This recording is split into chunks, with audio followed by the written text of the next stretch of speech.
Hey guys, I'm Brent. I'm Lila, and you can find us on the web at www.braintrustlive.com. Right. Welcome to our 400th episode. Yes, here We we made it are. Uh-huh. against all the odds, as Brent said earlier before I had a weird coughing fit and we had to start And we the started intro over. again. Um, Uh-huh. Yep, that's right. but Against all odds, against no odds. right, Uh against the personal choice that we made to do this when no one asked us to or even wanted us to necessarily. But here we are, 400 episodes later. If you need to know obscure trivia about elections, we are the people to ask, as we that's right. proved last night at our 400th episode anniversary trivia night. Yeah, super fun. Super fun. The prize for winning was a shout out on the podcast. So we wanted to congratulate the Buttons, the winning team. Crushed it. Just crushed it. The Buttons had it was a 7-member team. It was Tim, Nia, Thea, and Kira Button. Those are the Buttons. But then also with the help of Kat Handy, Natalie Warren, and Austin Kilpatrick, had a few perfect rounds. Yeah. And I think after many last night, wins too. one of the things that I have learned after last night, I think actually, and the trivia night that we had previously with some of the same people who were on this, is that maybe I'm just not great at trivia. Because I did not do good on the first trivia night. It's just I just don't have great recall, and I never have. But like, you and I wrote these questions, and I was like, these questions are hard. I And know, as and it people turns knew out, them. maybe they weren't. I mean, some of them were. Like, there definitely I were think it ones that no helps to one have got, but like, teams. it I think does. playing with Yeah. teams is But the critical because people remember random stuff, and you yeah, need a group of people who are all going to yeah, remember that random stuff together. right. But the Buttons knew all the random stuff. They knew all the random stuff. Yeah. It was, and I will note also that Kira Button is who we learned how to run a fast trivia game from, because I have been to some terrible Zoom trivia in the course of this pandemic. And Brent and I played a trivia game that Kira had organized at one point, and we were like, Mhm. why was this one fun? And we used that as our model. So, Yeah, that's fun. so extra thanks to Kira Button for Yes. being a good trivia organizer as well. Yeah. But congratulations to the team. We're so glad that you played. We're glad that everyone played. Everyone did a really good job, actually, a surprisingly good job. There were some really obscure facts on that in that quiz that people knew. Yeah. Every single person knew about Newt Gingrich's penguin bite. Yeah, they did. That's right. Turns out that's common knowledge. I love it. Who knew? Who I'm knew? glad. It should be, Um, right? I mean, yeah. So America should know. America should know. Yeah. So in any case, that was fun. We also had a different kind of milestone this week because we had the lowest number of COVID cases in the U.S. in a year this Yeah. week. So we can feel great about Amazing. how we still have pretty elevated COVID numbers, but not as high I as know. they have been. Still 500 deaths a day, but still, we're I was going to say still 1 year out here ago, doing we it. were still in the grasp of like a horrible part of the COVID crisis. It was like the early surge was still waning. There was Right. surges happening in every city. So Yeah. look, is it great? It's Yes. not great news, but it's exciting that it seems like people getting vaccinated actually does bring down the death rate. Yeah. And also because this is happening amidst like huge, states opening up.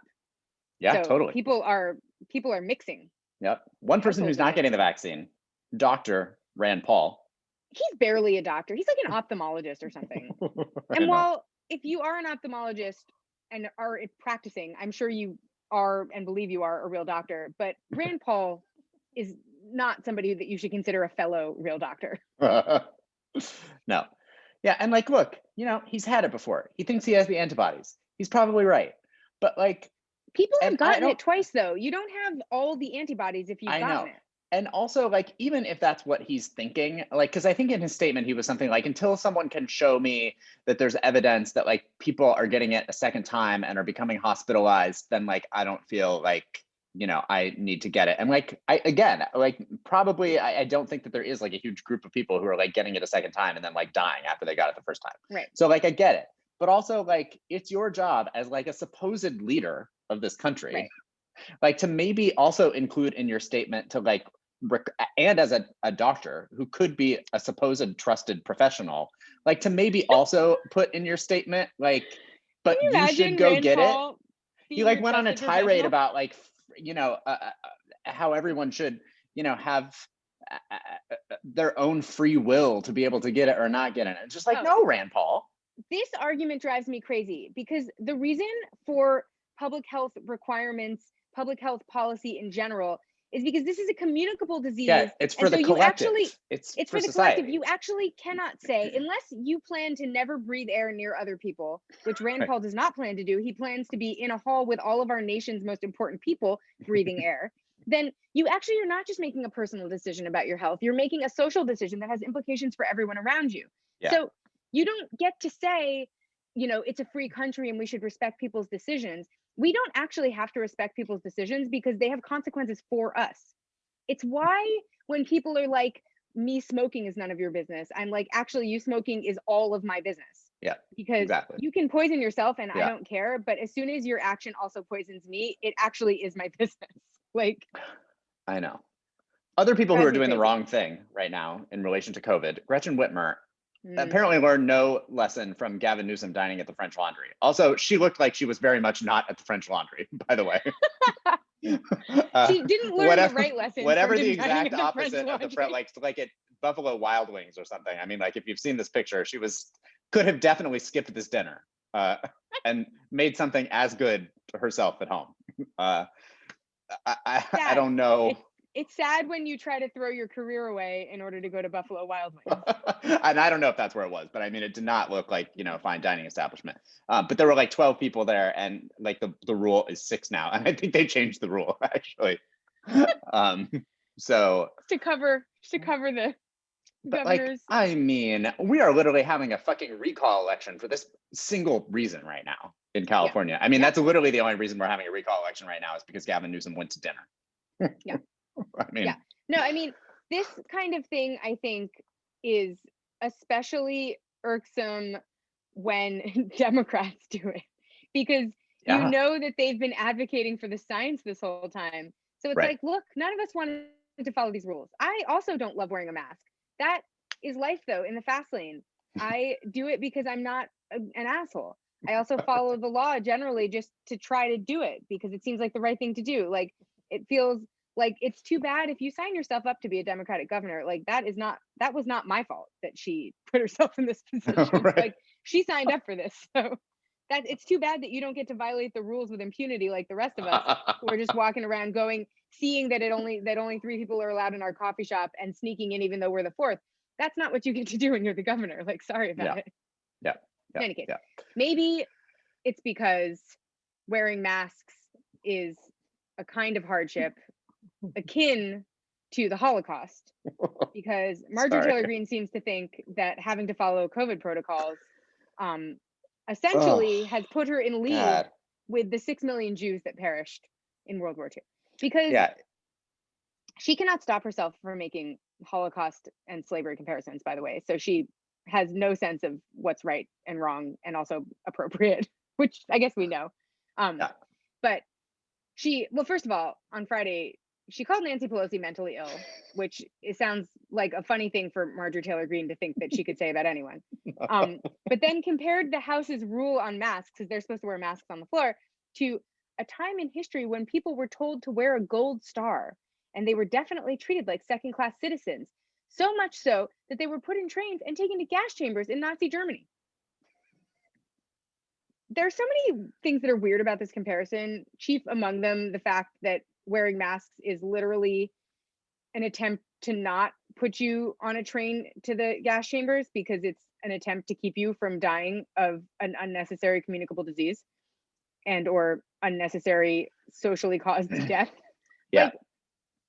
But also, I love Marjorie Taylor Greene's take on the Holocaust. It's amazing. Well, I know. And the thing I think that like we are learning here, and I think to a degree we knew, but like maybe to not to what extent anyway, is that like Marjorie Taylor Greene is just a stupid person I think a big part of the problem, where we love to make fun of Republicans for, being, assholes and, blowhards and people who will say things like just to be bombastic. And certainly there is a level of that in this statement.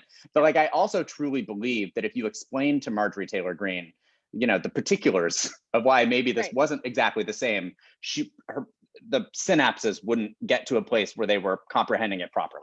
Yeah, I would say she is distinct from someone like Ted Cruz, who is smart. Ted Cruz is a smart guy. He's just an asshole. Right. And Josh Hawley also is a smart guy, just complete asshole. Um, and that, by the way, isn't a value judgment on any of them because they're all terrible. It's like Right, being of smart course. doesn't excuse you being. You're not like a okay person because you're Yeah, I was smart, gonna but you're say it also an may asshole. make If you you're an worse asshole, that's worse. potentially. Exactly. I I would mean, rather right. you be dumb and lovable and nice than you be a smart asshole. So like that's.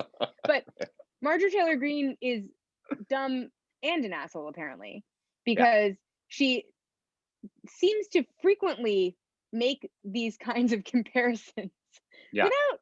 And I know that like the right loves to do this where they make these like comparisons to the Holocaust and slavery all the time about like any minor inconvenience in their life. But I also feel like this isn't even a good like relevant like point. Like it's not, it's the metaphor isn't right. well, that's what I was gonna say. I mean, like Like use the right metaphor. her own telling of this right here, like, should have clued her in that this was incorrect, because she, I think she sort of like, at least in her mind, she sort of like properly correlated a a gold star and a mask. But then it falls apart because, like, in the Holocaust, then, as she said, people were taken to gas chambers, right? Put on trains Right. and taken to We gas were trying to chambers. dissect And the that Marjorie and that Taylor is Greene that telling and of that the is not Holocaust. happening to her as someone who doesn't want to wear a mask. No, if she had wanted this point to land, and listen, she didn't, so it's fine. She would have stopped after, and they were definitely treated like second-class citizens, and would There have it is, right. not mentioned the part where she was trying to compare wearing a mask to being killed by the Nazis. Right. Because that was the part where I think what was already a completely inappropriate metaphor Right. But the for whole mask thing wearing was, I fell tried to apart as fix it idea. for her, and there's no fixing it, right? There's no It's like fixing it. it's unfixable. So there's no I sense in it. hate it is fixable in the sense that she could have made this stupid point better. And I hate when people do this. I hate when people make what is already a stupid point in the dumbest possible way. I feel like if you're gonna try to go there, this is a big swing. Masks and the Yeah, Holocaust. right. It's a big swing. If you're Yeah, gonna do it, workshop it. a little. Don't just come in here with a bunch of unworkshopped bullshit that doesn't make any sense and try to tell us that on the floor. That like I don't have time for that situation. No, agreed. In any case, Liz Cheney, a person who doesn't have time for anyone at the moment because I she know. lost her House leadership position, called this comment evil lunacy, which So good. is a Liz decent. Cheney is really unzipped, if you will. Oh God, I never wanted to think about anyone ever being unzipped again. But we I got talked Mitt about Romney on the brain Mitt- after our trivia night last night. Mitt Romney so much at trivia. There's so many. You guys, we should do just like a Mitt Romney themed trivia night because So good. there was an infinite number of Mitt Romney questions we could have asked on that trivia. We already asked too many because it was too fun. But like we didn't even get to some of our favorite Mitt Romney topics. No, I had forgotten, but that one just flew into my brain. I mean, I feel we good didn't about even it. think that was not even one of the Mitt Romney points. We discussed like 4 different Mitt Romney Oh yeah, questions. that wasn't even one that we considered. No. Mitt Romney trivia night forthcoming, TBD. Love it. From Brain Trust Live. Yeah. In any case, Liz Cheney's just not feeling it at the moment. So, nope. So she is unfortunately, man. but also kind of fortunately unzipped at the moment. Yeah. Yeah. Now we get to the bad news. This is the part of the podcast where I silly news. fly into a rage. It happens usually at least once a podcast, and it's going to happen in this one. And I may just stay mad for the entire rest of the podcast. There's no way to know because this has gotten me so worked up. Story about Oregon wanting to be Idaho. Oh, that's right. No, I won't. You're going to be back. You're going to be just keep reminding me of that if it seems like I've become, in a permanent foul mood. Right. Listen, we're gonna pull it all together at the end, so don't worry. Right, stick with us. Listen, this infrastructure bill got me really worked up because it is just too stupid. And we were talking about this last week, but there have been things that have happened this week that have just been beyond in ways that, like, we're not even really going to get into. Basically, Biden took out $550 billion from his own infrastructure bill as some sort of good faith measure to show the Republicans that he was actually working on this in good faith, as if they were working in good Right. faith. As if they I care about mean, him working on it in good faith, as if anyone is asking for that. right?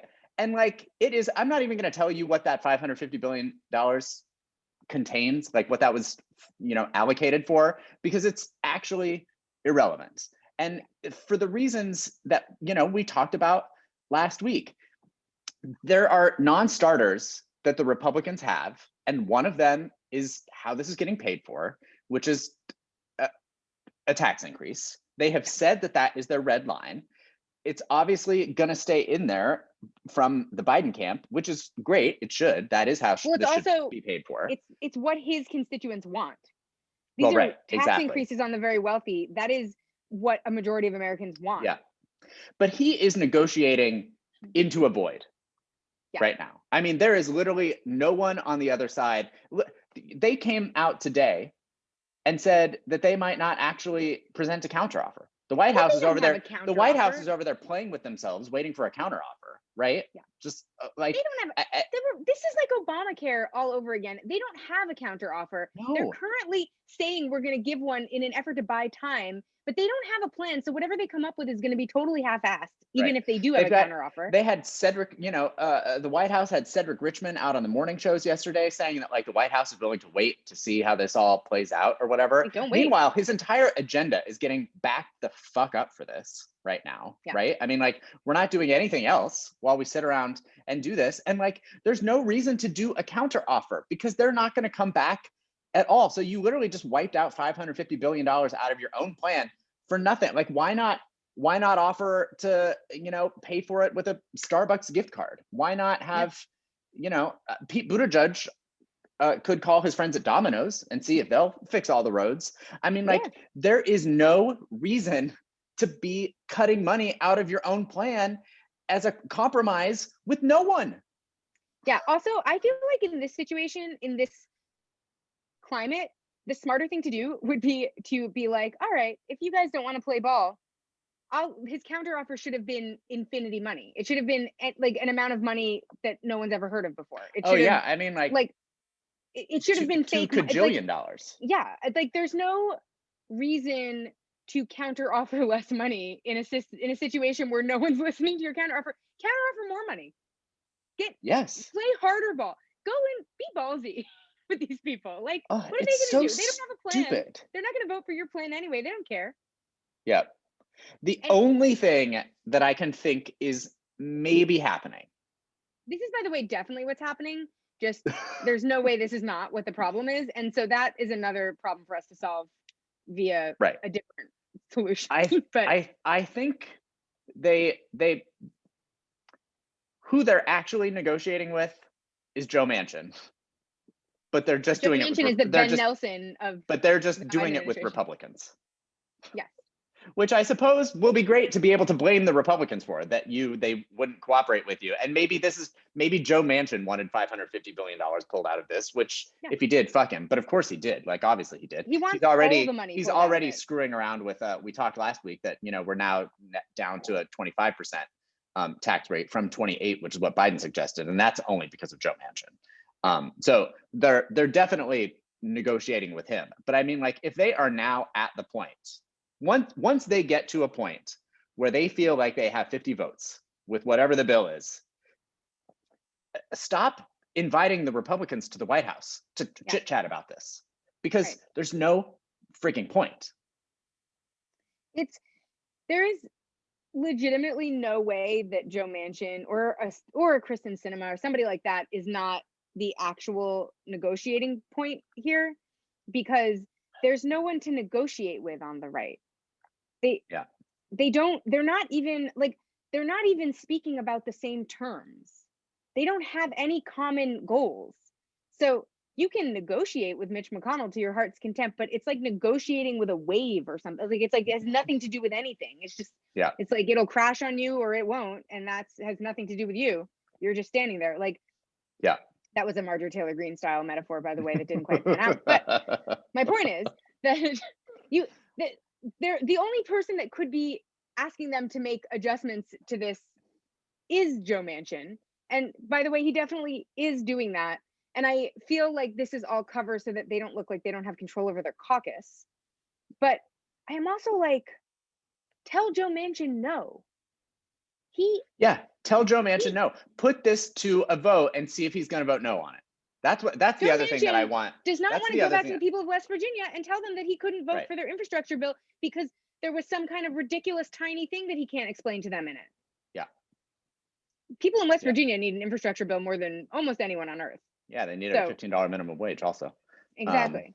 So I don't know that he necessarily has their best interest in mind. I would argue that that's been a long slog with them.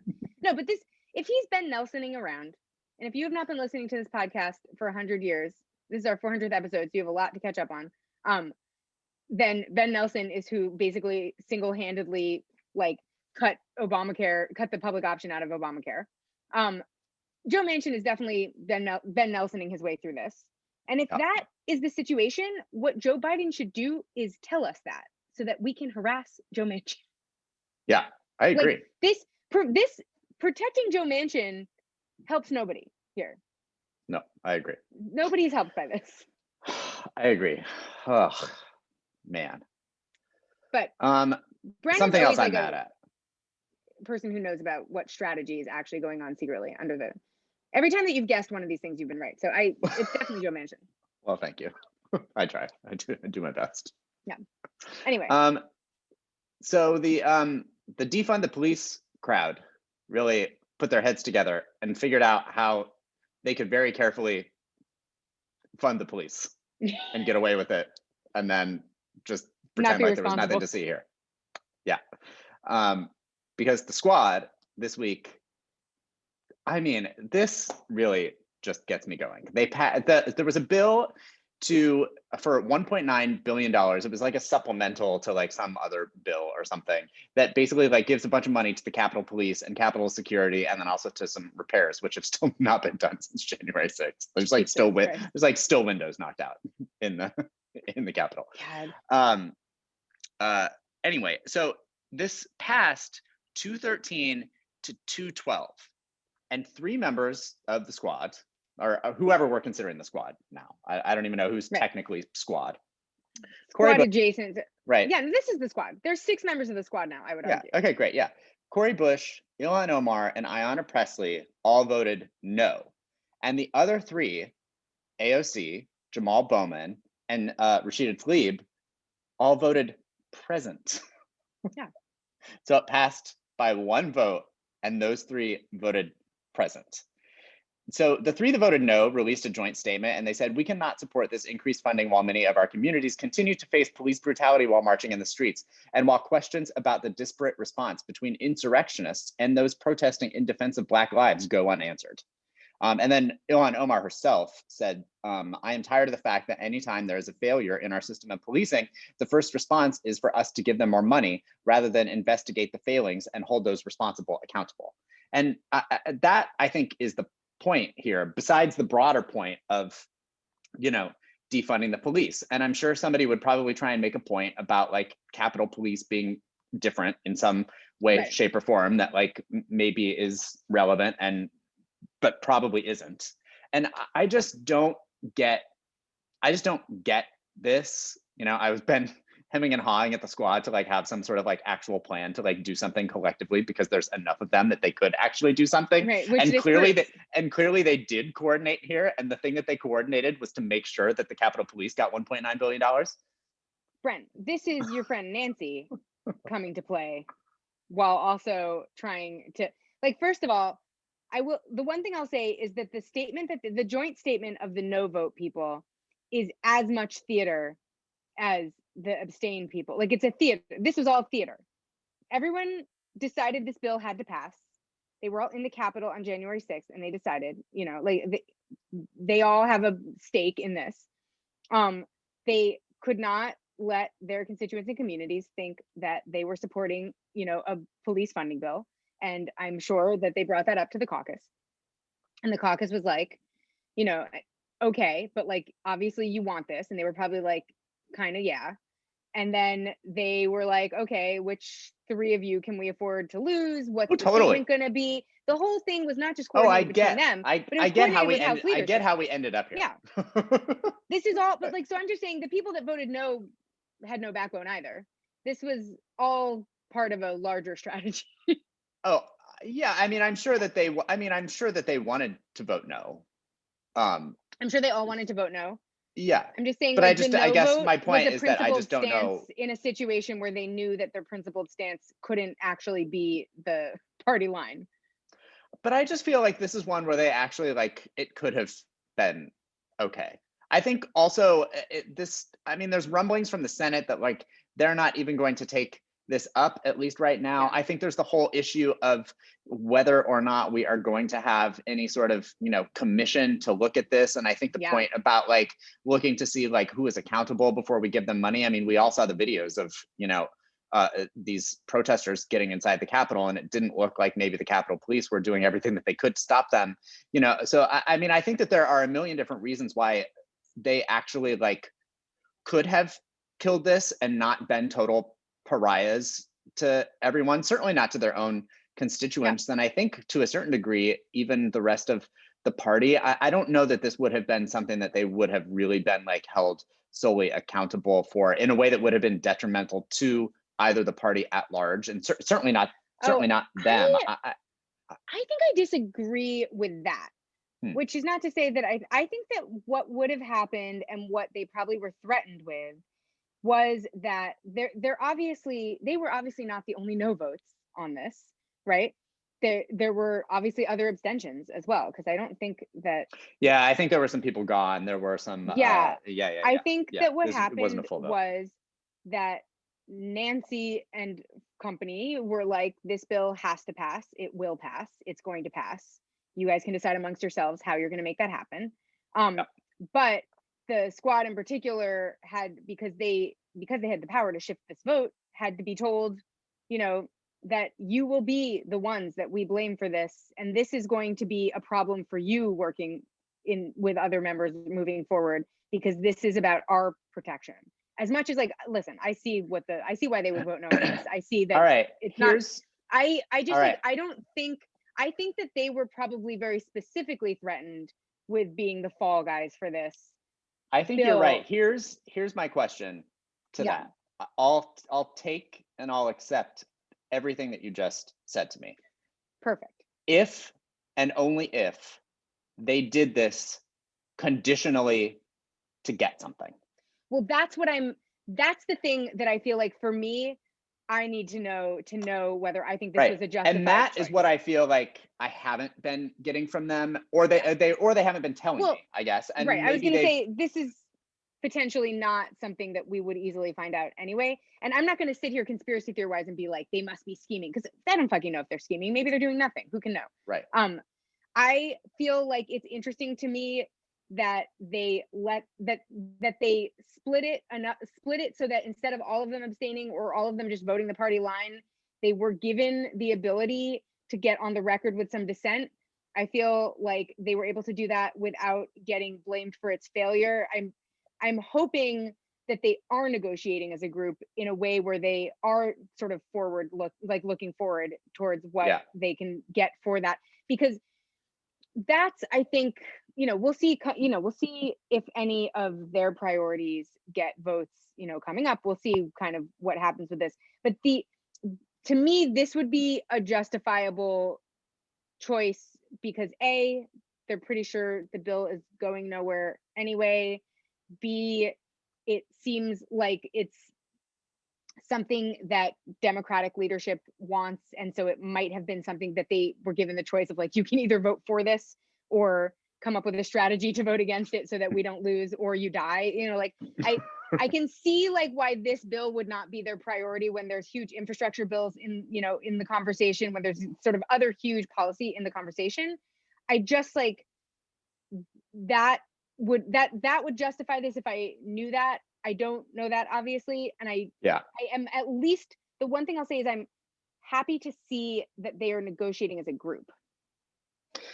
Yeah, I mean, I am too. This wasn't what I'd hoped that they had done. Of course but yes, not. You're but because right. the Progressive Caucus never has. No, So, I know.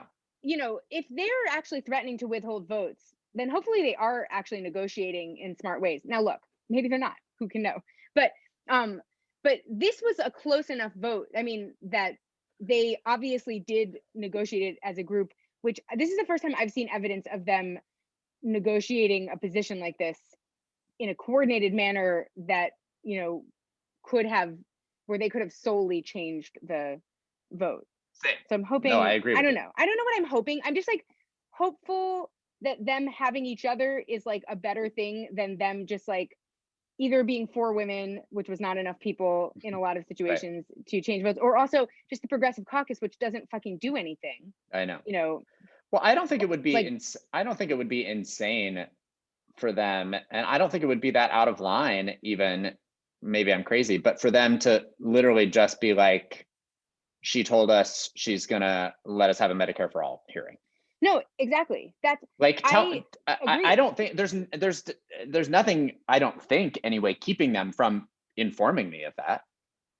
Yeah, no, I think, but that's like this bill would not be a hill to die on if there is something bigger in the wake because it's not a far reaching thing. And it's also not scoring them enough brownie points to be worth throwing all their eggs into the block this bill basket. Like, I can see why this bill was not the bill that they chose to die on the hill of. As much as I can see why messaging wise it's complicated, I also think it's not a policing bill that affects all police forces. It's not a policing bill that's about police funding for No. a broad Well, we're not swath going to be of the passing one of police. those either, though. So. Exact. Well, no, but I mean, like, that's like, but this bill is like a very specific bill. If there is something bigger in the offing, this wouldn't be the bill to die on the hill of. Like, it would only be you would be dying on the hill for a dumb political message on this bill. Like, it would Yeah, I only guess so. be it would only be messaging because it has nothing to do with anything. And like, But on a I think but I on would a rather them bigger die bill, on they're not going to be allowed to die on the hill either, though. So I feel, you know like what I I mean? would Like, I'm. rather them be negotiating for a bigger policy though, a broader policy. I would rather them be using this leverage to get something that actually helps the rest of us going than dying on the hill of this bill for the headline Sure. because this like there first of all there are better policing bills to die on the hill of. But also I just feel like if this is something that they can use as leverage instead of just messaging because this would be just a messaging strategy like that's their statement is just messaging. It has nothing to do with anything. It's this is about the Capitol Police, which is a police force that represents like less than a square mile.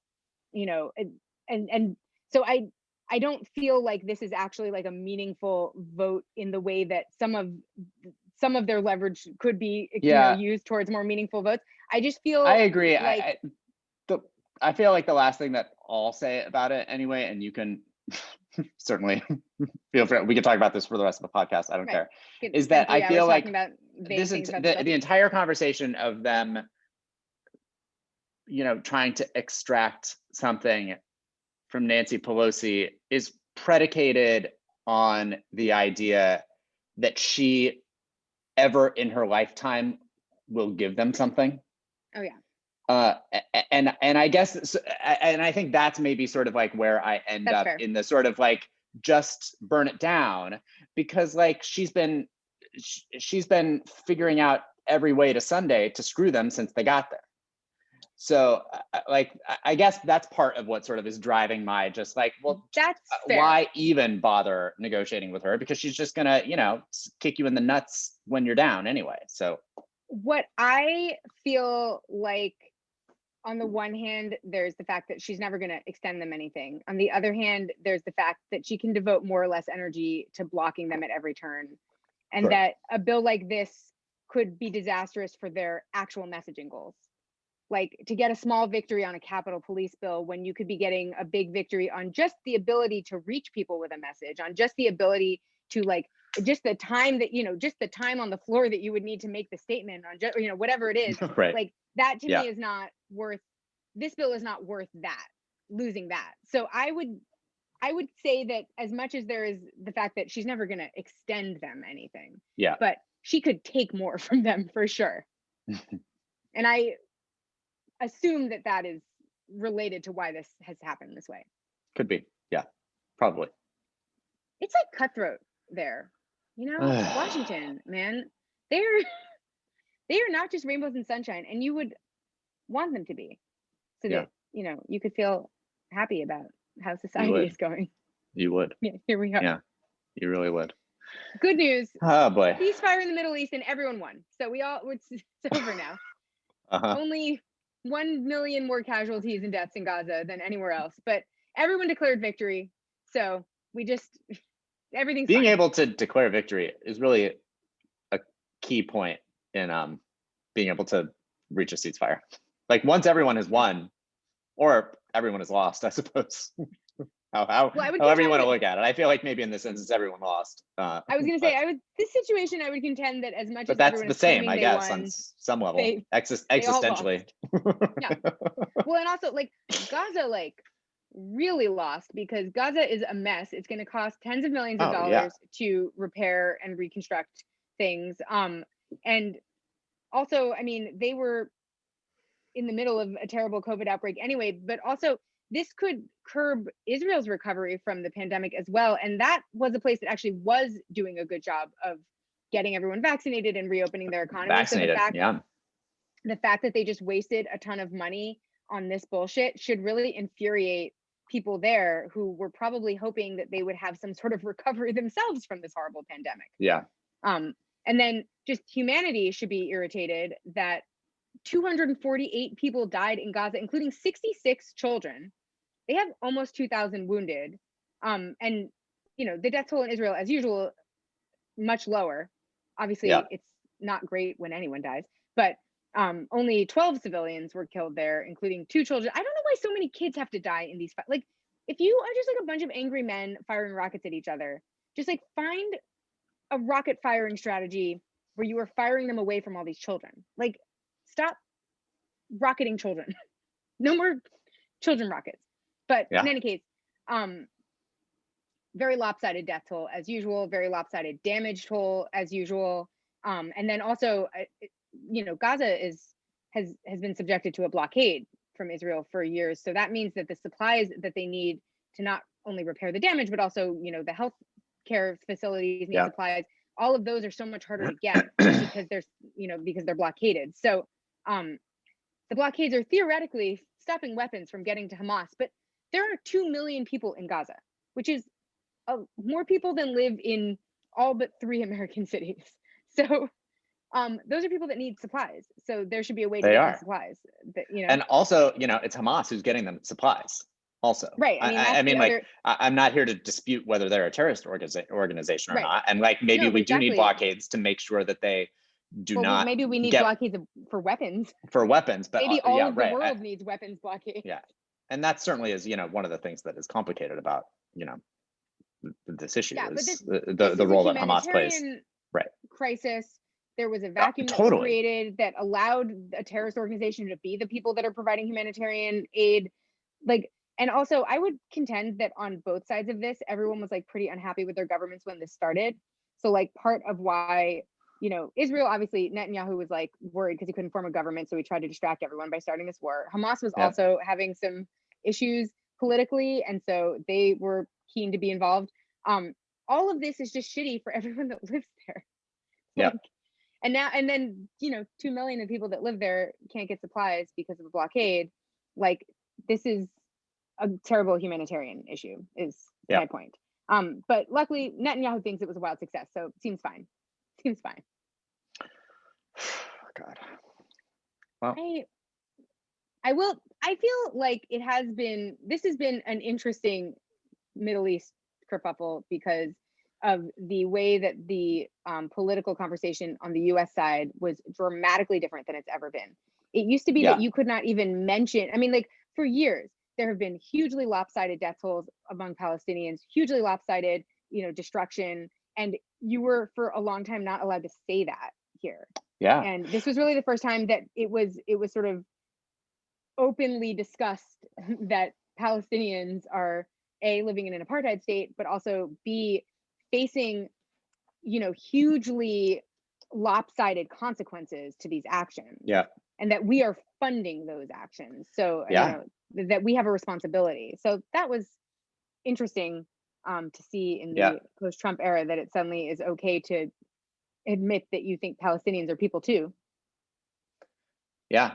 I mean, it was also, interesting just to sort of see, I think, I think that was probably interesting for Israel to see also, Yeah. just how No, I far that conversation has moved, and I think some of that is due to, the how everyone saw Netanyahu and Trump being yes. such buddy buddy. I think especially certainly younger people are equating those two together. Also, I think there was probably a bit of an interesting wake up call for Israel, who since the last time that this has happened, they have now sort of like normalized relations with like a lot of the other Arab countries that are Yeah. around there, who are sort of not gonna have this, Right. So Not I mean, thrilled like with this sort of event. I think it's things are different over there and things are different here than the last time that there was Yeah, like major this violence. level of violence. And I'm certainly not a person who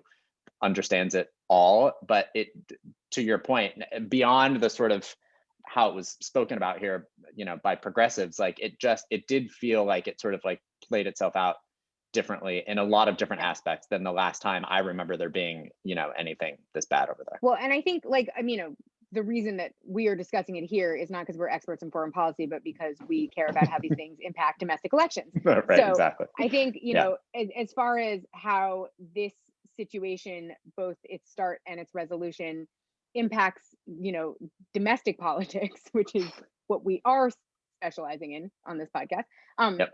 I think that is going to be an interesting turn, because it is going to mean that candidates, as they run for office, have to articulate different positions on Yeah. this issue. It's going to have a huge impact on how we discuss the Middle East in elections, and that is something that's evolving. So I think a lot of people are going to be kind of like vaguely unsure of how to navigate this new world, because there was this like orthodoxy in Washington about like what you said about Israel, and that shifting is going to be part of a larger shift, that we're going to see, that we've been seeing, in terms of how younger candidates articulate positions on a lot of issues that they perceive to be social justice issues, even if that was not how they were discussed in Washington prior to this point.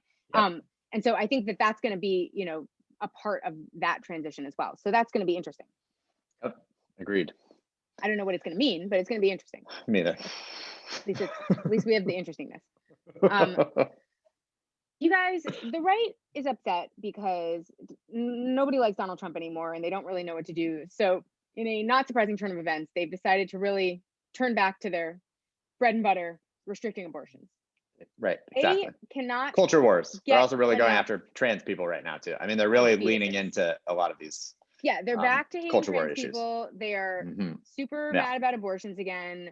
Yeah. They, it's all the same BS that, nobody cared about, Yeah. but everyone also cared about too much years ago.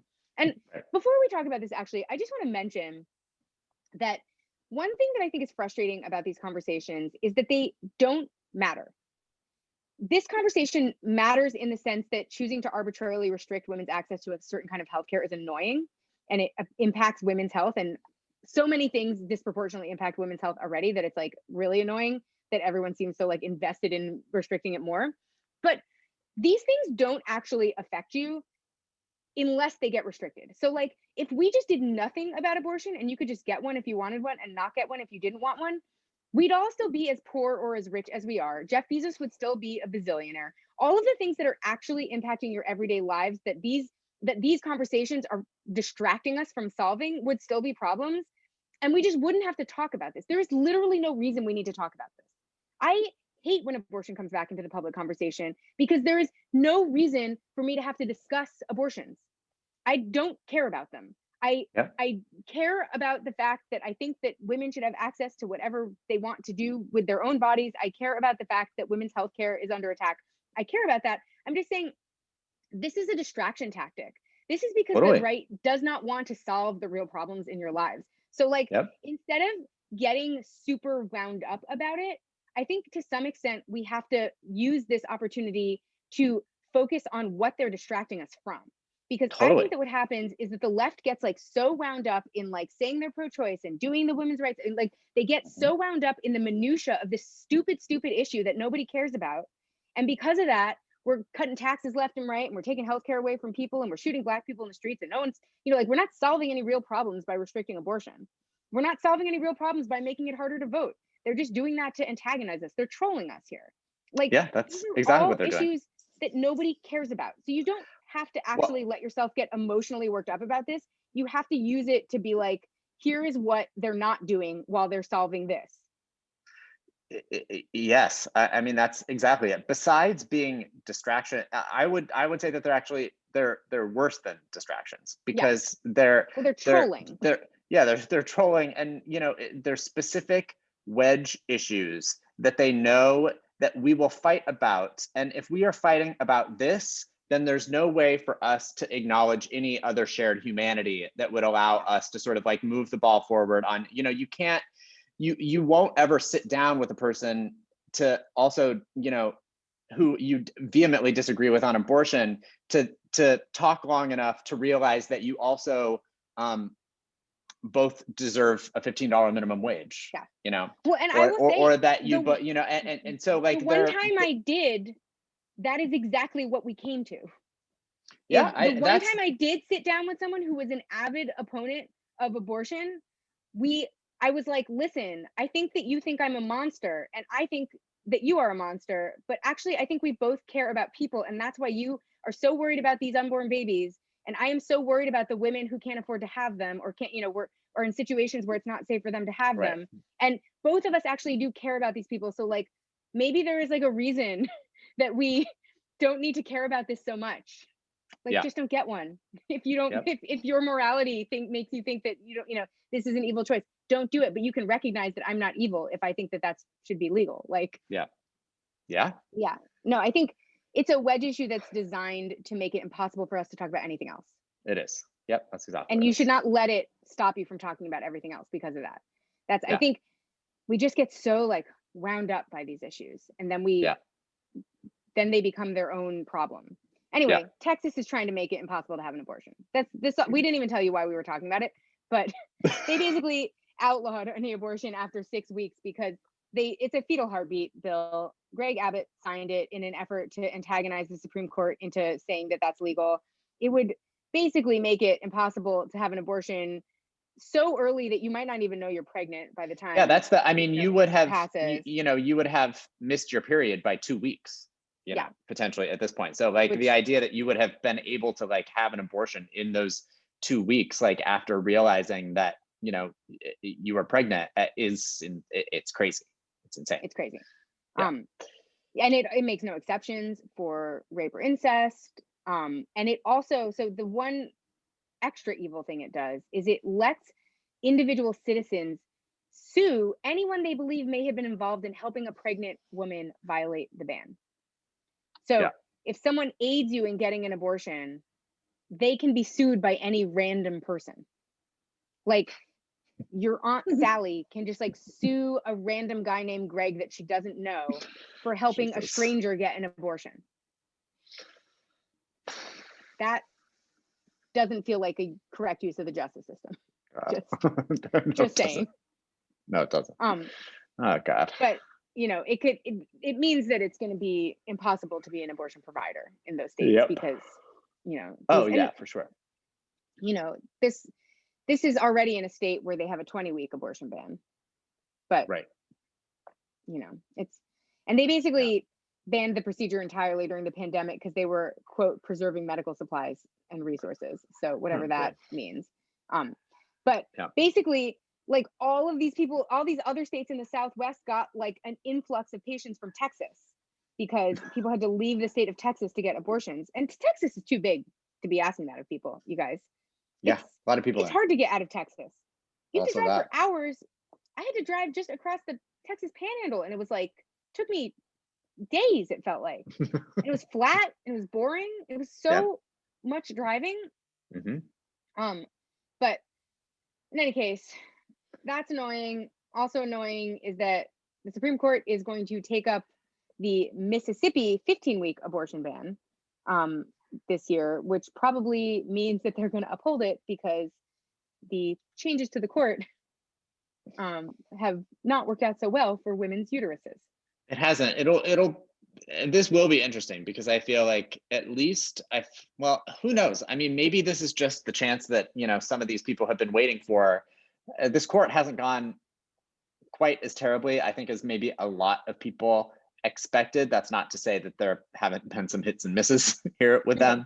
I don't want to give them too much credit here, but there have been a few decisions where you're like, oh, well, that maybe wasn't exactly what I thought that this specific court, which is essentially 6-3, was going to come up with.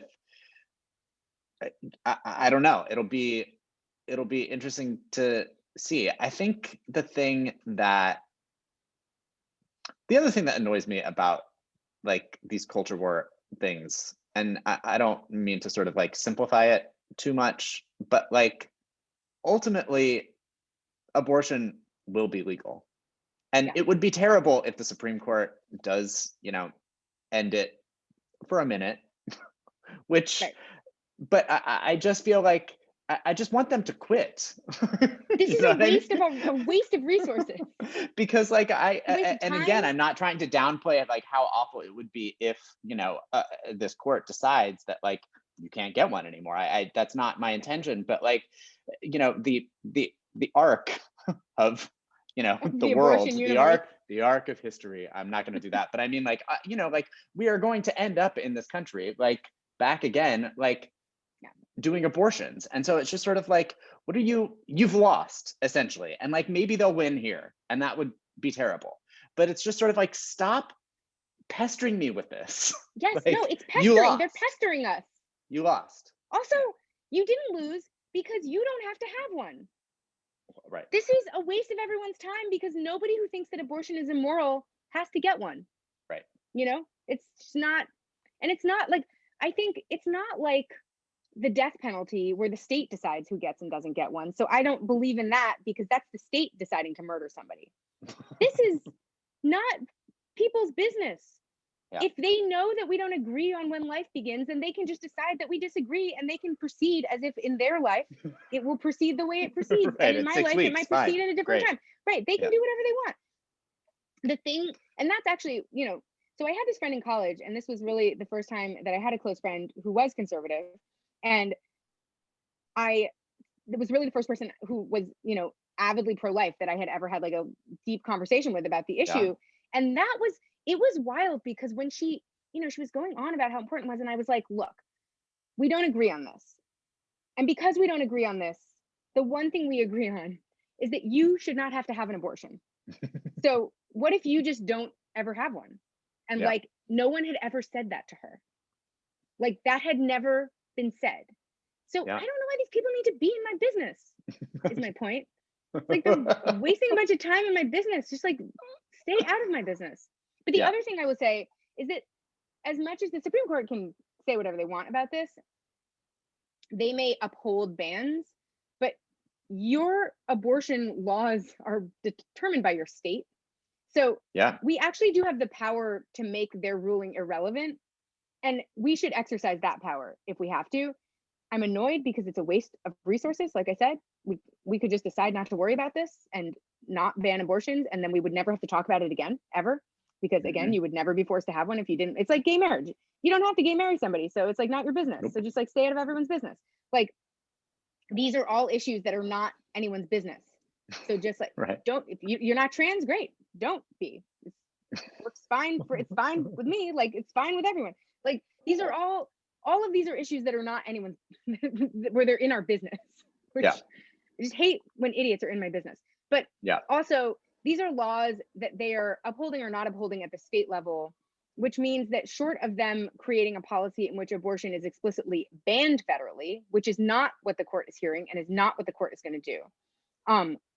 Our own states can grant us the right to have an abortion anytime. And we should make sure that our legislators are aware of our feelings on this issue, should the Supreme Court decide that it's okay if they want to ban it. Right, exactly. Just because they want to doesn't mean they have to.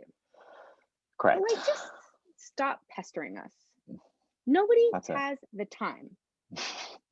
There is literally no fucking healthcare in this country, and we're going to be squabbling about whether women can get abortions until the end of time and slowly restricting them week by week because we don't want to talk about how no one has actual healthcare, like the regular kind. Infuriating. It really is. Anyway, January 6th commission passed in the House, might not pass in the Senate. Be nice to know what happened there, but we may never find out. We may never know. Yeah. 35 Republicans voted with the Democrats in the House. Mitch McConnell came out against it because he's Mitch McConnell, even though, he has claimed repeatedly that he really, would like to know what happened. But doesn't actually want to know what happened. He would like to say he would like to know what happened. Yes, exactly. He doesn't want to know, but he would like to talk about knowing. Yeah. He'd like to be armed with a talking point about how he would like to know what happened. Yeah. I think Susan Collins recently did come out and say that there is a desire in the Senate, not just on her part. And I think that she said something to the effect of like, as long as we can like make sure that it's a bipartisan commission, which I think is what it was, and it is. Yeah, and I think that's how they got the reasons Republicans on board in the House. Right, exactly. Like they went through a whole sort of, back and forth on what this commission would look like. So there's no reason that like Susan Collins should have an issue voting for this. But I'm not, maybe I'm delusional. I feel like there may be 10 Republicans who at least would like to have a commission on this. I mean, I feel like there's going to be 7. That's a number I made up, but there's always 7 of them that are willing to do something, but not 10. I will note the House Problem Solvers Caucus was one of the groups that endorsed it that kind of pulled some of the Republicans into the fold. And that is an unprecedented situation because they have literally never solved the first problem that they have ever solved since deeming themselves the Problem Solvers Caucus. Congratulations to the House Problem Solvers Caucus because you finally got one. You've waited for years. Never done anything. Yeah. They 3/4 of their 58 members have to endorse a bill for them to endorse it. It's a half Republican, half Democratic committee, and they got it. House Problem Solvers Caucus finally found their first problem. So that's exciting. Maybe this is the start of a streak. That's right. They might. I know. I'm excited to see what they tackle next. I'm not. It'll be so awful. far, everything that they've tackled has been something no one needs to tackle. Yeah, we like to call them the Problem Causers Caucus. The Problem Causers Caucus.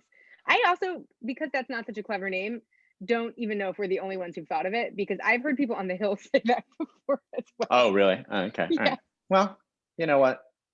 I mean, we thought of it independently. I was going to say, I think other people might have also. Right. I don't know. Or they're listening to Brain Trust Live. We don't know. John Katko, who is a New York Republican, was instrumental in formulating the deal and got the concessions that got the Republicans on board, which is that the committee is going to be evenly divided between Republicans and Democrats, and that GOP appointed commissioners would have veto power over any of the subpoenas. So again, why not vote for this? It means nothing. You might as well. If they got the Problem Solvers Caucus on board, I don't see why Susan Collins can't get her friends on board. She doesn't have any friends. Whatever. Yeah. Oh man. This was a week. It's election season, guys. I guess, or something. Well, primaries are coming up. Off-cycle primaries are coming up. The New York mayoral race is on everyone's mind. Sure. Before we dive into this, people are already talking about 2022. Unfortunately. Have you seen the Andrew Yang clip of him being asked what his favorite subway station is? Oh no. Do you know what he said? No, what'd he say? Times Square. Oh no, that's disqualifying. That's like, I was saying to my parents, I was like, is his favorite restaurant the Applebee's in Times Square? Or the one that what's his face, Guy Fieri or Fieri, whatever his name is, owns. Didn't that close? Can tacos? Probably. It was disgusting. I think it did. Yeah. Maybe. But not. I mean, like I don't even know. Like if someone asked me that, I don't know what I would say necessarily. I have some ideas, but I just feel like every single person in the entire city would know not to say Times Square. That is if the question is what's the worst subway station in the city, that's the answer that everyone would give. But I mean, you can't be living like that. Oh man. I'm not surprised. I'm not surprised, but I'm also furious. Yeah, and right. Also confused. And also, thanks to Twitter, have learned about a lot of beautiful subway stations in the outer boroughs that I had never been to before. That's fun. Because now everyone is talking about their favorite subway stations. And it turns out some of the outer borough subway stations are pretty like monumental. I mean, some really beautiful, some Well, beautiful didn't work he? happening. Hasn't he Yeah, also just sort of like recently given some answers that sort of like led people to believe that maybe he doesn't really know much about the MTA at all? Oh yeah, he doesn't know the difference between the MTA and the Port Authority. Right. I think Yeah. was what it was. Yeah. It was not a great. Yeah, he said something like he was gonna turn all the bridges over to some, like he made some mistake about, there's like one authority that runs the bridges and one authority that like Yeah. runs the, it was a mess. Yeah. And it was also disqualifying. He's been disqualifying himself all over the city recently. And Yeah. yet I don't think he's Here we leading the are. polls anymore. Oh, I interesting. think I I know, think but Eric what's his Adams nuts is. is. Yeah, I So know. that's not great. But Problematic. Well, listen, we'll see we what had to get happens. There's still time.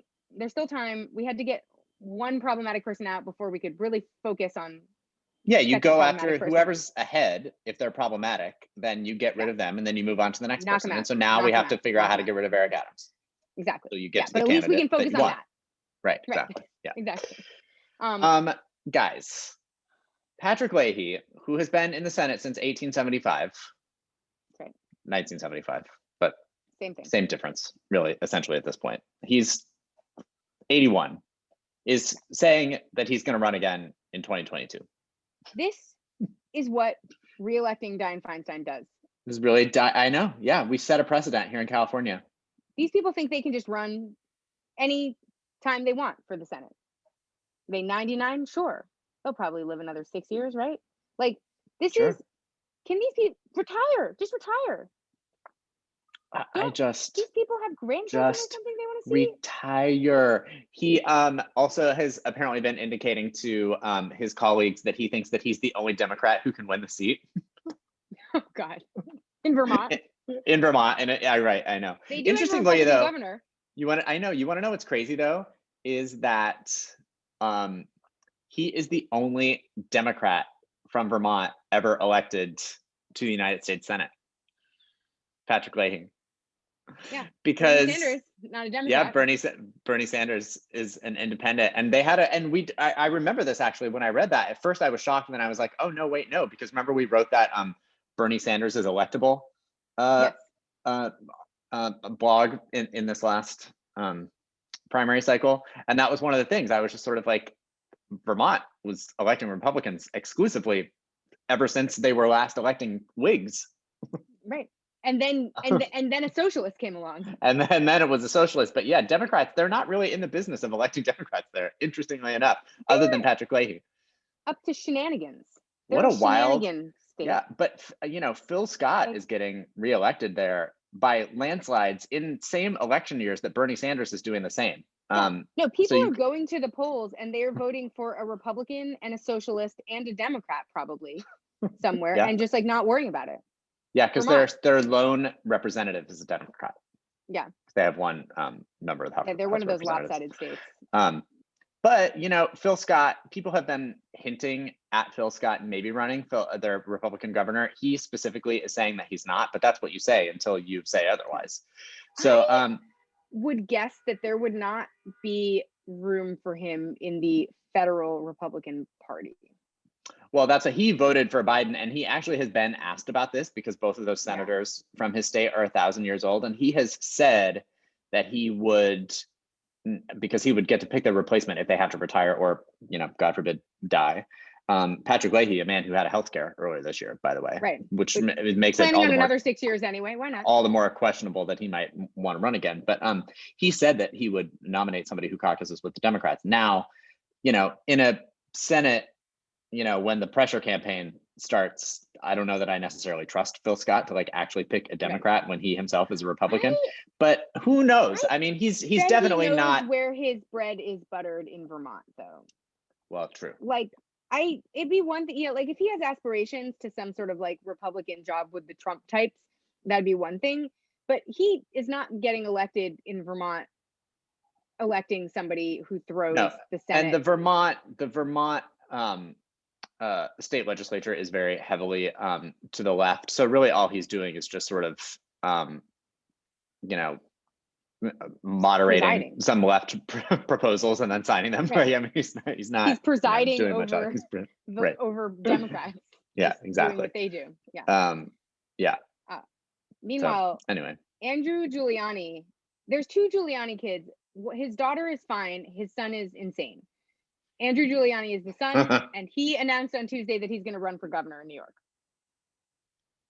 Also, hilariously said that he had been in politics for, I believe 5 decades, which is funny because he's in his late 30s. Oh yeah, that's right. I think it was like since he was 2, essentially. It was not since he was 2. It was since he was -15. The math on the quote is not. Oh no. Right. He really thinks this would be great, yeah, though. He said, "I'm a politician out of the womb. It's in my DNA." God. Being a Giuliani is in his DNA. Oh, God. He said, Giuliani versus Cuomo. Holy smokes. It's Muhammad Ali versus Joe Frazier. We can sell tickets at Madison Square Garden. Imagine that you are Andrew Cuomo, a person that nobody would like to get rid of more than New Yorkers. And you're handed the gift of Andrew Giuliani trying to debate you in any context. I know. Anywhere in America. Well, that's the thing. I think, Republicans, and maybe they're delusional because New York is New York, but I think they think if Cuomo is going to run again, which he hasn't even said whether he's going to or not yet, or whether he has to resign or whether he gets impeached. There's the investigation into him that's going on right now. Who knows? But I mean, I think that there are Republicans who probably think that maybe there is like actually a shot at this, but there also is no one who has even so much as hinted at this that would be sort of like the type of moderate who could maybe swing some votes in their direction that is like well liked in the state or something like that. Like there's no sign of any of those people yet anyway. And also they may not be running against Andrew Cuomo in the first place. So it's like this idea of Andrew Cuomo, being a reasonable candidate and who's viable in any way, shape or form is, insane in and of itself. But then the idea that it's going to be Muhammad Ali versus Joe Frazier because you're running against Andrew Cuomo, who might have had to have resigned by that point. Anyway, the whole thing is he's nuts. He's crazy. He's great. And also, so far, the only other person who's entered the Republican primary is Lee Zeldin, who's like a Trump-style Long Island Republican. Yeah. Who has announced that he was running last month. The idea that it's Lee Zeldin and Andrew Giuliani that are running for the I mean, it's just silliness. It'll be good TV, potentially. It could be good TV. And New York has famously had some great televised debates in the gubernatorial race in the past. I believe that we all know the rent is too damn high because of a New York State televised gubernatorial debate. Sure do. So it's worth keeping your eye on the governor's race in New York. Listen, should he run again? And could he win? He's dead. He did. He's dead? Jimmy McMillan died, yeah. I know. Does the party still exist? The rent stayed too damn high. It was just him. There was no one else in the party. Someone should resurrect that party. Yeah, I know. That's what I'm saying. Yeah. And I feel like we've moved into a world where someone like Jimmy McMillan is now an electable person. That's right. Yeah, he's not more or less electable than Andrew Giuliani. No. I mean, could be anyone. Yeah. Oh boy. Yeah, it's a real joy to behold, but also a nightmare to behold. God. It's everything and nothing. It is. Missouri, another state that's making choices. They really love to make a choice in their Senate primary because that's also the home of Todd Aiken. Right. Maybe Claire McCaskill should jump back into the Democratic race and like fund Mark McCloskey's campaign. Remember when she did that? That's like the one thing. That's the one thing that Claire McCaskill did that was ever smart and that I approved of, because otherwise she's a deplorable human being who I never want to see in this lifetime anywhere on my television or otherwise. And yet she'll be there every day because they want nothing more than to have her on your television. But continue. I know. No, I was just going to say that, like, look, maybe Mark McCloskey is now also a person who's electable in the Senate in the state of Missouri. But in case you don't know exactly who that is, he's the guy who, pointed the gun at the Black Lives Matter angry mob that was like coming to steal his property, which was just happened to be like peacefully walking down the street in front of his house.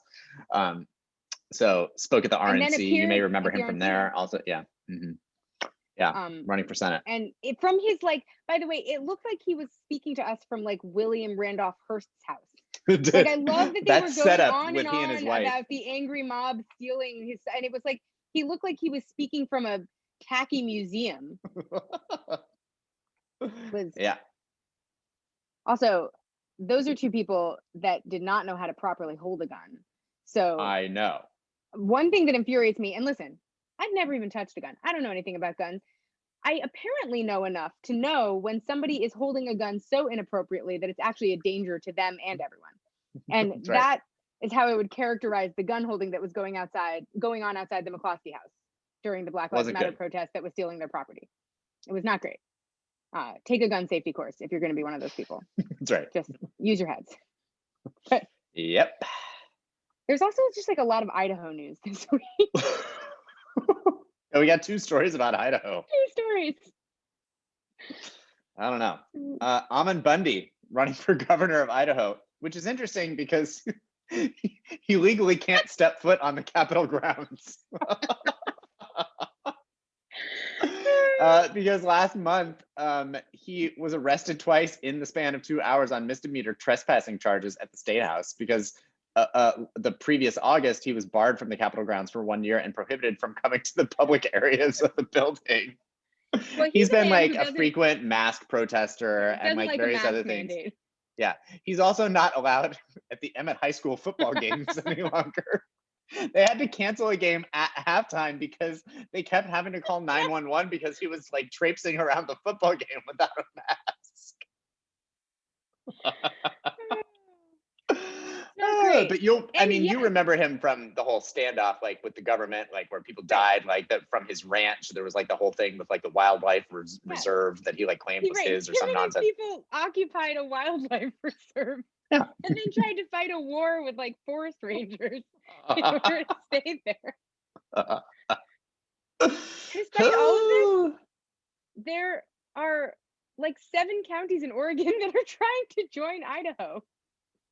Listen, I mean, these are probably the same counties that have tried to form a separate state with like Northern California, like Jeffersonville land or whatever that they're.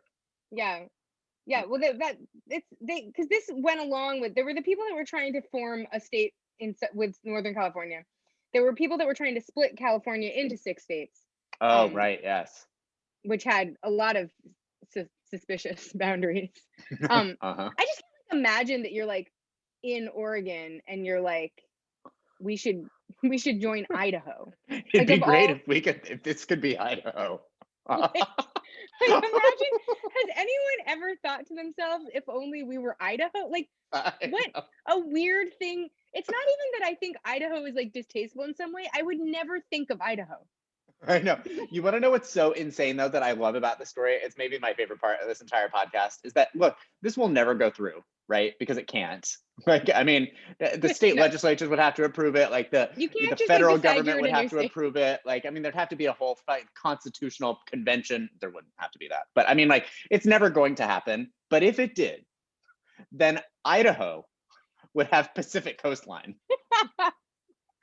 Which is a lot. That the coast of like the West Coast is like Oregon, Washington, California, and Idaho. Idaho, right? You could vacation to the Idaho coast. That's amazing. If you wanted to. You could say the words, the Idaho coast. Yeah. I mean, so good. Just you're just in Oregon thinking, I'm unhappy with this. I don't like it here. We have got to get into Idaho somehow. We've got to do it. Embarrassing for everyone. What a life those Oregonians must be living. By the way, the proposal to change the borders of Idaho is like 41 pages long. Can you imagine reading a 41-page document about 7 counties in Oregon wanting to be Idaho? Like, just let them. Who cares? I feel like everyone should approve this immediately. Like, send it to Joe Biden's desk tomorrow. What does anybody care? If you want to join Idaho, I think you should. I don't think that would. Also, maybe this isn't something they've thought through entirely, but Idaho, like everyone, only has 2 senators. So let every Trump voting county on their border join them. Well, that's the thing. I mean, it changes nothing electorally, politically, nothing. Well, I mean, these are Oregon state government less annoying.